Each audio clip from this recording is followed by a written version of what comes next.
আজকের ক্লাসের আমাদের আলোচনার যেটি বিষয় সেটি হলো হান্স জর্জ গাডামার। গাডামারের যে হারমেনিউটিক্স বা ভাষ্যতত্ত্ব সেটা নিয়ে আমরা আলোচনা করব এবং এইটা আমাদের রয়েছে রিসেন্ট ওয়েস্টার্ন ফিলসফি অর্থাৎ হাইডেগার পড়ার পর তার যিনি শিষ্য তিনি হলেন এই গাডামার এবং এই গাডামার থেকে আমাদের কোনোবারে প্রশ্ন আসে আবার কোনোবারে আসে না। তোমরা যদি টোটাল প্রিভিয়াস ইয়ার প্রশ্ন সলভ করো সেখানে দেখবে হারমেনিউটিক্স থেকে বেশ কিছু ভ্যারাইটিস টাইপস অফ কোশ্চেন পাবে।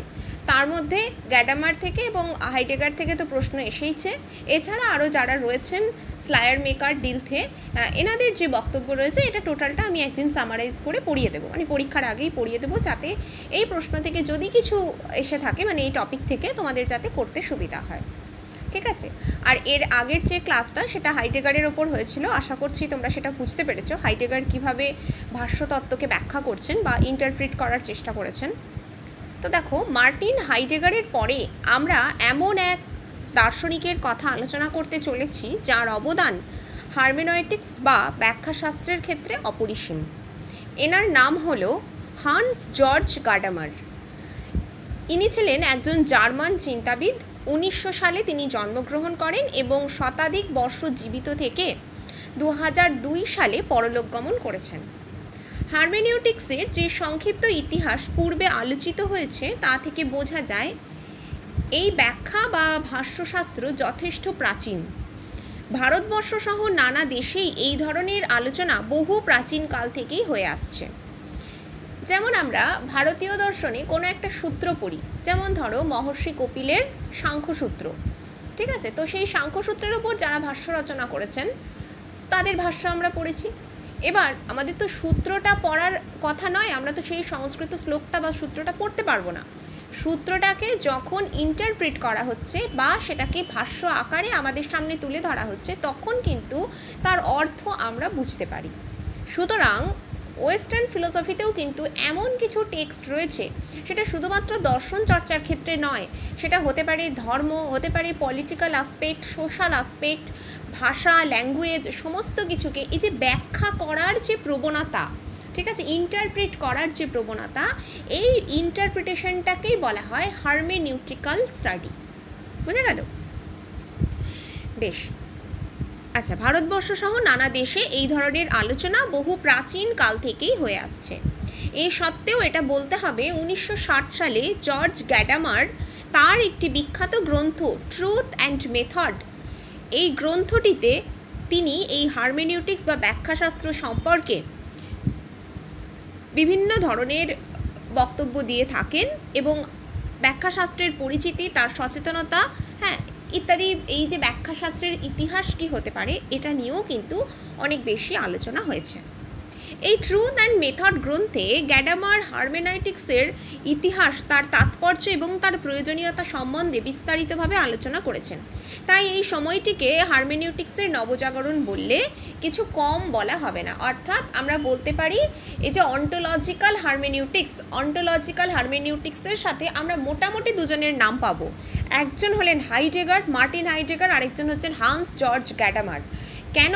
কারণ হারমেনিউটিক্সের তো বিভিন্ন ধরনের টাইপস রয়েছে, যেমন রোমান্টিক হারমেনিউটিক্স, তারপরে ক্রিটিক্যাল হারমেনিউটিক্স, রিলিজিয়াস হারমেনিউটিক্স, বা ফেনোমেনোলজিক্যাল হারমেনিউটিক্স। এই অন্টোলজিক্যাল হারমেনিউটিক্সকে আমরা ফেনোমেনোলজিক্যাল হারমেনিউটিক্স বলি। এইখানে মূলত এটা মনে করা হয় যে আমরা যে ব্যাখ্যা করছি শুধুমাত্র জ্ঞানের জন্য কোনো কিছুকে ইন্টারপ্রিট করা উচিত নয়, আমরা মানুষের অস্তিত্ব নিয়েও কিন্তু ব্যাখ্যা করে থাকি। কারণ হাইডেগারের দর্শন মূলত শুরুই হচ্ছে এক্সিস্টেন্স অফ বিইং, ঠিক আছে, একটি সত্তার অস্তিত্বকে কেন্দ্র করে, বিইংয়ের অস্তিত্বকে কেন্দ্র করেই কিন্তু শুরু হচ্ছে। সুতরাং তুমি যদি সেই অস্তিত্বটাকে যথার্থভাবে ইন্টারপ্রিট করো তাহলে তোমার দর্শন চিন্তার সাথে মানুষের অস্তিত্বও প্রকাশ পাবে। এই বক্তব্যই কিন্তু এনারা দুজন করার চেষ্টা করেছেন। হাইডেগারের মতো গ্যাডামার মনে করেন অ্যাক্ট অফ ইন্টারপ্রিটেশন বা পর্যালোচনা ক্রিয়া আমাদের অস্তিত্বের সঙ্গে জড়িত। এটি শুধুমাত্র একটি মেথড বা পদ্ধতি নয়, এটি এমনই একটি ক্রিয়া যেটি আমাদের ইচ্ছা অনিচ্ছার ওপর নির্ভর করে না। এই কাজটি আমরা সর্বদাই করে থাকি বা অর্থাৎ না করে থাকতে পারি না। তার মানে কোনো কিছু আমরা যদি বলতে যাই, আমরা দৈনন্দিন জীবনেও কিন্তু অনেক সময় অনেক কিছুর ইন্টারপ্রিট করে থাকি। তো এটা আমাদের ইচ্ছার সাপেক্ষে নয়, এটা একটা অবজেক্টিভ বিষয় যে যেটা আমরা না করে থাকতে পারি না। এই কাজটি আমরা সর্বদাই করে থাকি। গ্যাডামার মনে করেন কোনো মূল্যবান গ্রন্থ বা ঘটনার ব্যাখ্যা বা পর্যালোচনা করবার সময় বা কাল, টেম্পোরালিটি এবং পারিপার্শ্বিকতা, সিচুয়েটেডনেস সম্বন্ধে খেয়াল রাখা প্রয়োজন। দেখো, তিনি কিন্তু এই যে গ্যাডামার কিন্তু বিইং অ্যান্ড টাইম এই গ্রন্থটি পড়ে হাইডেগারের যে চিন্তা চেতনা তার দ্বারা অনেক উদ্বুদ্ধ হয়েছিলেন। এবং হাইডেগার কি বলছেন? হাইডেগার বলছেন being is equal to time. তার মানে কালিকতাই হচ্ছে ডাজাইন। ডাজাইন যিনি থাকবেন, যিনি এই জগতে সম্পৃক্ত থেকে নিজেকে প্রকাশ করবেন, তিনি কালের নিরিখেই থাকবেন।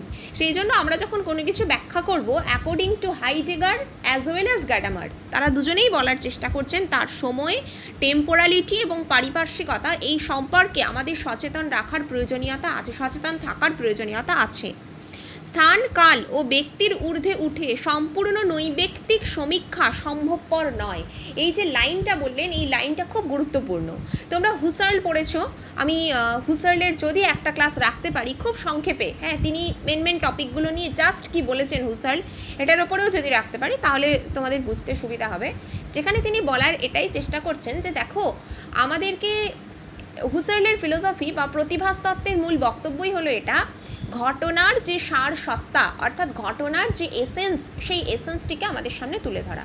এবং তিনি যখন ট্রান্সেন্ডেন্টাল ইগোতে পৌঁছাতে চাইছেন, তিনি ডেসক্রিপটিভ ইগো, এম্পেরিক্যাল ইগো সব কিছু ছেড়ে দিয়ে অভিজ্ঞতা ঊর্ধ্ব অহম বা অধিজাগতিক অহমের দিকে তিনি যখন যেতে চাইছেন, তখন কিন্তু তার সমস্ত কিছু ইমপার্সোনাল হয়ে যায়। তিনি দেখানোর চেষ্টা করছেন যে ব্যক্তি আগে এক্সিস্ট করবে, তারপর তার ইগোর প্রকাশ ঘটবে বা ট্রান্সেন্ডেন্ট হবে, এমনটা নয়। তার দর্শনের মেথডটাই হচ্ছে ঘটনার সার সত্তাকে বিশ্লেষণ করা, এসেন্সে যাওয়া।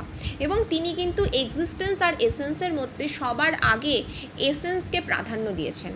বুঝতে পেরেছো? সেজন্য হুসার্লের মূলত এই জায়গাটা কিন্তু হাইডেগার এবং গ্যাডামারের ফিলোসফি থেকে পৃথক হয়ে যায়।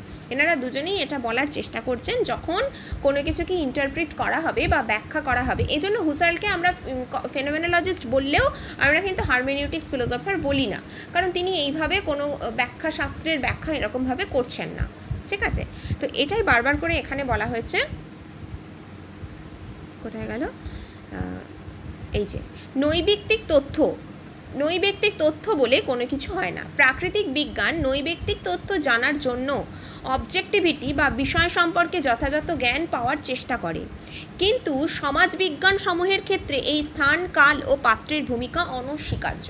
আমরা যে ইন্টারপ্রিটটা করে থাকি এটা কিন্তু প্রাকৃতিক বিজ্ঞানের ক্ষেত্রে নয়, মানে দর্শন হচ্ছে সমাজশাস্ত্রের সাথে রিলেটেড।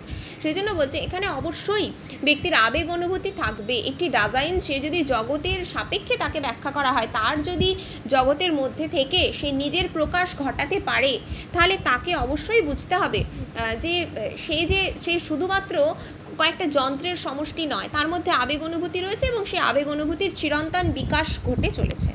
সেজন্য তিনি এখানে বারবার এটাকে ব্যাখ্যা করার চেষ্টা করলেন। ইতিমধ্যে স্লায়ারমেকার ডিলথে ভাষ্যকারকে বস্তু বা বিষয়ের থেকে পৃথক করে নিতে চেয়েছিলেন। হাইডেগার প্রথম এই ধরনের পৃথকীকরণের সম্ভাবনা অস্বীকার করেন। তাহলে উইলহেম ডিলথে এবং স্লায়ারমেকার দুজন হারমেনিউটিক্স ফিলোসফার আরও রয়েছেন, যারা কি করেছেন, যারা ভাষ্যকারকে, অর্থাৎ যিনি কোনো একটি ঘটনার ব্যাখ্যা করছেন, সেই যে ভাষ্যকার, সেই ভাষ্যকারকে তার বিষয়ের থেকে এলিয়েনেটেড করে ব্যাখ্যা করার চেষ্টা করেছেন। আমরা কিন্তু মার্ক্সীয় তত্ত্বের ওপরেও হারমেনিউটিক্সের একটা প্রভাব দেখতে পাবো, সেখানে আমরা এই এলিয়েনেটেড থিওরিটা পেয়ে যাই। এই এলিয়েনেটেড থিওরি বা এলিয়েনেশন অনুযায়ী কি মনে করা হয় বলো তো? মনে করো কোনো একজন মার্ক্সীয় তত্ত্ব শুরু হচ্ছে কিভাবে? মার্ক্সীয় তত্ত্ব শুরু হচ্ছে দুটো ক্লাসকে কেন্দ্র করে, একটা হচ্ছে লেবার ক্লাস, শ্রমিক শ্রেণী, আর আরেকটা হচ্ছে বুর্জোয়া সম্প্রদায় বা যাদের হাতে ক্যাপিটাল রয়েছে, এলিট ক্লাস যাদেরকে আমরা বলে থাকি। তো সেই এলিট ক্লাসের মানুষজন কী করছেন, তারা তাদের যে শ্রম, মানে যারা লেবার ক্লাসে রয়েছেন তাদের শ্রমের বিনিময়ে তাদের কাছ থেকে উৎপাদন অনেক বেশি করে করিয়ে নিচ্ছেন এবং ধরো 12 ঘন্টা কাজ করিয়ে তাদেরকে 8-9 ঘন্টার পেমেন্ট তারা করছেন। তাহলে কি, তাহলে বেশি শ্রম দিলে বেশি জিনিস উৎপন্ন হবে এবং সেই জিনিসটা মার্কেটে বিক্রি করে অনেক বেশি মুনাফা তারা লাভ করবে। এবং এই প্রসঙ্গে কার্ল মার্কসের তত্ত্বটা এরকম যে একজন ব্যক্তি যখন কোনো শ্রম দিয়ে সে যখন কোনো জিনিস উৎপন্ন করছে সেই জিনিসের ওপর তার কোনো অধিকার থাকছে না, খুব সহজে এটাই বলে। সেই জিনিসের ওপর বা সেই দ্রব্যের ওপর তার যদি অধিকার না থাকে, সে সেই দ্রব্যটাকে তৈরি করে অন্যের হাতে তুলে দিচ্ছে, তাহলে সে সেই দ্রব্যের থেকে বিচ্ছিন্ন হয়ে গেল। এই তত্ত্বটাকেই কিন্তু আমরা বলে থাকি থিওরি অফ এলিয়েনেশন। একবার তোমাদের এখান থেকে একটা প্রশ্ন এসেছিল 2021 বা 22-এর কোনো একটা প্রশ্ন সলভ করতে গিয়ে, আমি নিজেও পেয়েছিলাম। সুতরাং এখানে ডিলথে বলো বা স্লায়ারমেকার বলো, এনারা কিন্তু হারমেনিউটিক্সের যে তত্ত্ব, যে কোনো একটা বইকে তারা যখন ব্যাখ্যা করছেন, সেই ব্যাখ্যাকারের থেকে বিষয়বস্তুকে পৃথক করে দেখার চেষ্টা করেন। ঠিক আছে, হাইডেগারই প্রথম যিনি এই ধরনের সম্ভাবনাকে অস্বীকার করেছেন। হাইডেগারের ছাত্র গ্যাডামারও এই ধারণাটিকে আরও বেশি জোর দিয়ে ব্যাখ্যা করতে চেয়েছিলেন।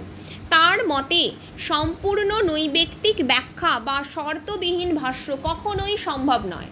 তাহলে প্রিসাপোজিশন লেস ফিলসফি যেটা আমরা বলে থাকি, সেটা হুসার্লের দর্শনে করা সম্ভব, কারণ তিনি টেকনিক অফ ব্র্যাকেটিং, তারপরে ধরো বিভিন্ন বন্ধনীকরণ, এই বিষয়গুলো নিয়ে ব্যাখ্যা করেছেন।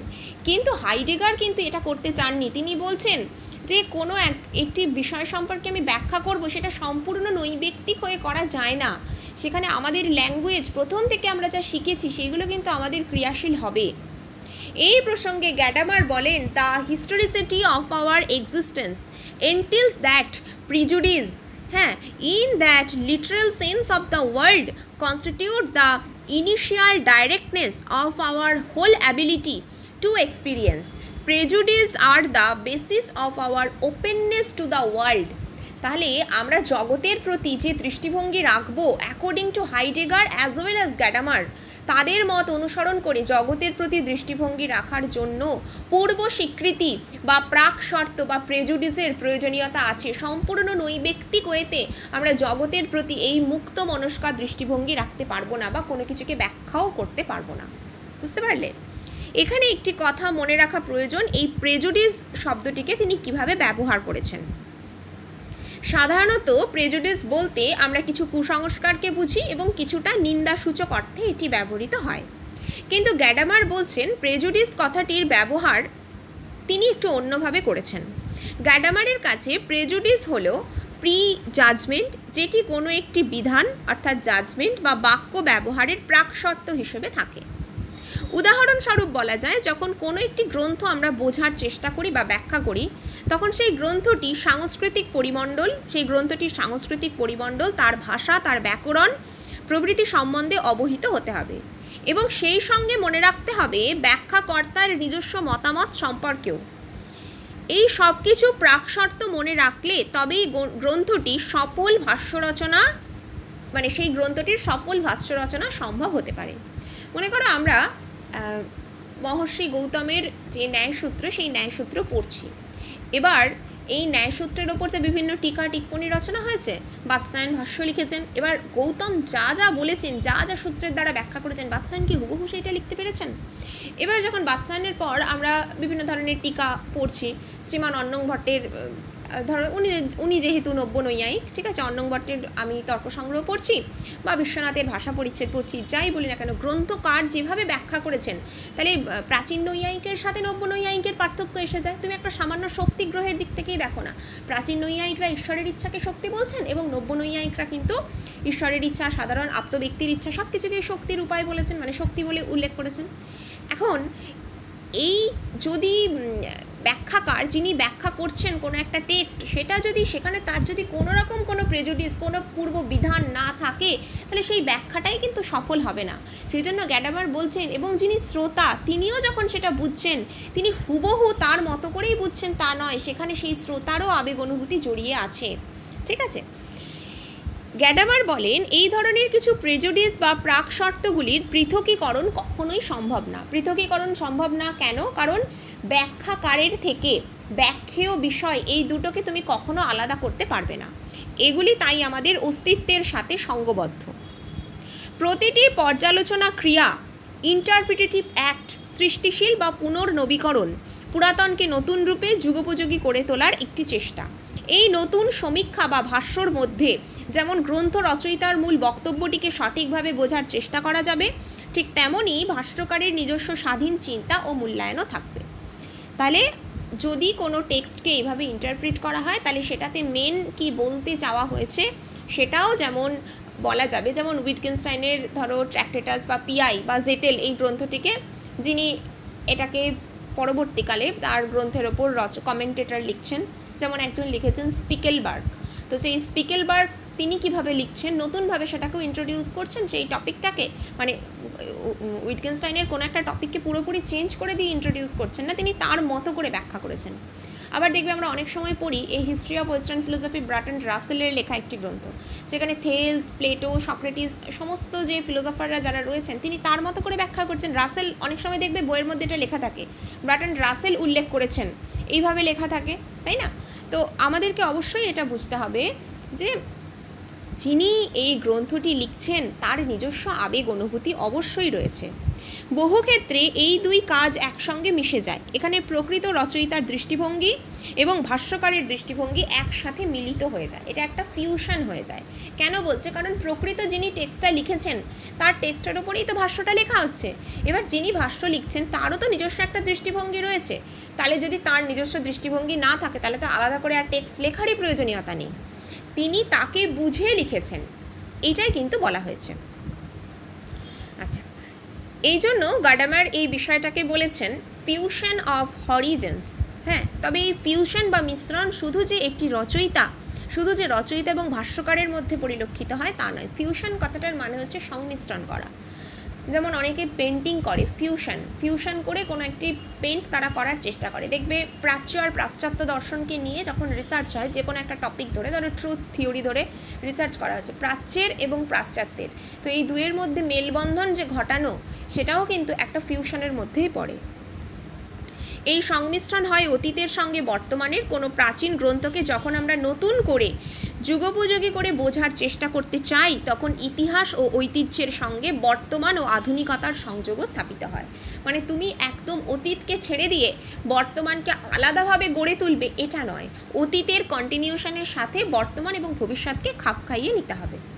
হাইডেগার গ্যাডামার এটাই করার চেষ্টা করছেন। এই প্রসেসটা কিন্তু কখনো নৈব্যক্তিক ওয়েতে সম্ভব নয়, এই প্রসেসটা ব্যক্তিক ওয়েতেই সম্ভব। এবারে গ্যাডামার কিন্তু ল্যাঙ্গুয়েজের ওপর খুব গুরুত্ব দিয়েছেন। তাহলে গ্যাডামারের দর্শনে দুটো মেন বিষয়, যে দুটো মেন বিষয়, একটা হচ্ছে ফার্স্ট নেচার, সেটা হচ্ছে মানুষের অস্তিত্ব বা এক্সিস্টেন্স, আর সেকেন্ড সেটা হচ্ছে language is our second nature, এটা তিনি বারবার বলছেন। গ্যাডামার ভাষা সম্পর্কে বিশেষ গুরুত্ব আলোচনা করেছেন। ভাষা এমনই একটি মাধ্যম যার সাহায্যে আমরা চিন্তা করি, বুঝতে চেষ্টা করি এবং কোনো কিছু প্রকাশ করি। এই ভাষার মাধ্যমেই আমরা প্রাচীন শাস্ত্র ও সাহিত্য কর্মগুলি সম্বন্ধে অবহিত হতে পারি।